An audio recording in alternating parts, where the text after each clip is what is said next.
before, and I was able to talk to an expert who told us how her kids have gotten through school debt-free and how yours could do the same.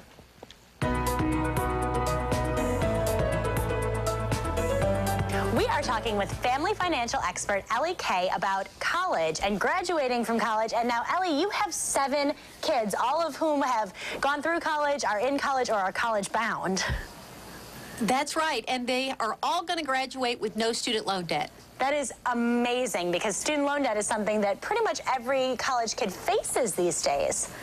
Well, they do, and they don't have to be that way. As a matter of fact, one of the things we tell our children is that our love for them is unconditional, but our money is conditional, especially when it comes to college. So we make them own a part of that college experience, whether it's through college scholarships, work-study programs, working in the summer, whatever it takes, they're going to own a part of it, and when they do that, they're far less likely to have student loan debt.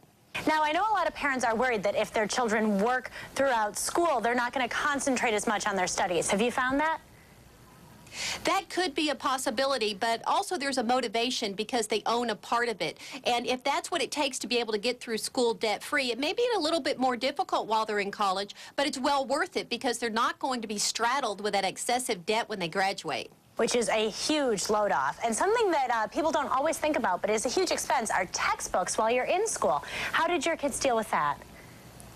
Well, that is the third largest expenditure behind tuition and room and board. And when you can cut that in half, you're going to be doing really well. Now, the first thing I recommend is you go to the on-campus bookstore and consider the idea of renting. Follett's Rent-A-Text program is very popular. It saves you 50% or more, and you can use your hard-earned financial aid dollars to pay for that. Plus, since they're shipped directly to the bookstore, the student can go there and pick it up, so they're not paying shipping costs either. And these are ways that you can really cut down on the costs of textbooks, and at the same time, you're teaching your child financial responsibility.